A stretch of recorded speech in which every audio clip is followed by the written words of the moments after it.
Today we're talking lighting. Here are 3 simple lighting setups you need to know. Lighting can play a massive part in how your videos look, and I'd argue it's almost more important than the camera you're using. With just one light, we can create 3 completely different lighting setups that tell completely different stories. As I mentioned in my last video on Tuesday, lighting is a brilliant investment, especially when you're just starting out. However, it doesn't need to be an expensive one. Of course, you can go out there and spend lots of money on lighting and get some brilliant setups, but if you are just starting out, you don't need to spend ridiculous amounts of money. For example, the setup I'm using for today's video is from ESDDI, ESD, or however you want to call it, and they are just, I think, £50 softbox lights, which are not in any way expensive. They don't really have any settings, they're just kind of on and off, but I've managed to create all my videos for over a year using these lights and they've worked out really well. So it's all about how you use them rather than the actual lights themselves. Right, let's jump into setup number 1.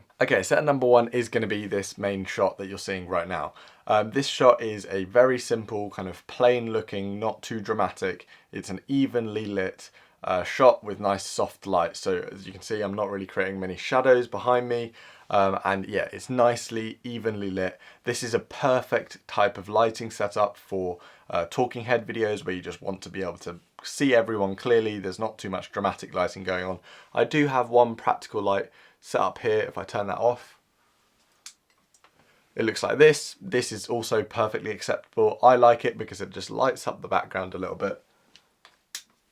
But then again, it's also not 100% essential, but I like to just add it in for a little bit extra. But this is all created with just one light. A quick tip for anyone who's recording videos with people who wear glasses, just like me, you may experience while kind of trying to experiment with lighting setups and stuff like that, that you get this reflection in the glasses, and that can be really annoying. You don't want that. As I look up, you can see it in my glasses. However, I don't have that in my shot, and that's because a little tip to get rid of this kind of green reflection in your glasses is by lifting up the light a little bit higher and then just angling it a little bit more, kind of at a 45-degree angle, or even less. It could be about 30-degree angle, and that just helps remove all of those reflections, unless I look up, and of course then you get them, but most of the time I'm looking dead at the camera, so I don't get that problem, and you kind of have all that free movement and you can see my eyes still, which is obviously what you want, especially in a talking headshot.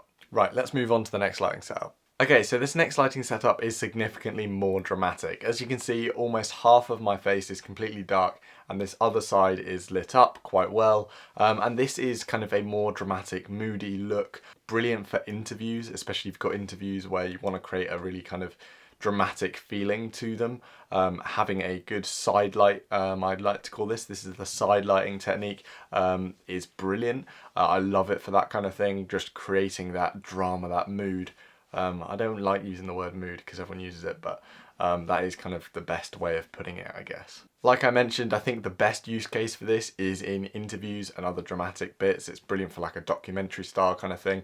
I would use this less in like a YouTube video because you probably don't need this much drama, but I mean, you never know, you might find a use that you need this kind of dramatic lighting. Maybe you've got a dramatic scene in your YouTube video, who knows, but it's a very simple lighting setup. I've just got the light set up on my left at more of a 90-degree position to the camera, and me, it's kind of, we're creating a little right angle triangle, light over here, camera over here. It does help that I've got a dark wall here. This is a very dark blue color, and that absorbs a lot of the light, which stops it reflecting back onto my face. You could always use like a black reflector to kind of cut out that light and kind of stop any light bouncing back, or you may want to add a little bit of fill on this side, which can also help. I'll turn off the light behind me, and that even like emphasizes the dramatic effect because you get rid of that backlighting. So this is a superb dramatic lighting effect, super easy to do, and as you can see, completely different to the first one we had. Let's move on to the third one. So this third lighting setup is somewhat a middle ground between the last two. It's a more 3/4 angle lighting setup. As you can see, it's not as kind of front on, fully lit as the other one. It's not as evenly lit and kind of soft as the first one. It's not as harsh and dramatic as the second one. It's kind of this middle ground. And again, this has many uses because it's quite diverse in how it could be used, because you still get quite a lot of shadow coming down this side of my face. but my face is evenly lit enough for you to kind of really see what I'm kind of saying and talking about. Again, I think this one's a really versatile one for YouTube as well, because it's great for talking headshots that are like that little bit more dramatic, but without it being like completely overkill. Overall, I think it's a great balanced look between the two other ones. Here's how we do it. Here's a look at it without the backlight as well. That removes the background lighting and makes it a little bit more dramatic. I'd say this lighting setup is great if you're trying to imitate window light. Because it's coming at a 45-degree angle, it's not as jarring as kind of front on or completely side on, and kind of creates this kind of more window-like look. For example, if I had a window here, the light would be falling softly into the room. I don't know, I imagine it like that anyway. Okay, so those are a few lighting setups you can set up for your own YouTube videos, cinematic videos, documentaries, whatever it may be. If you've only got one light, they are brilliant lighting setups, really versatile for a multitude of different uses. And, you know, combining them with reflectors and white poster boards, you can kind of reflect that light and do so much more. But I just wanted to keep it super simple today, so it's literally just one light.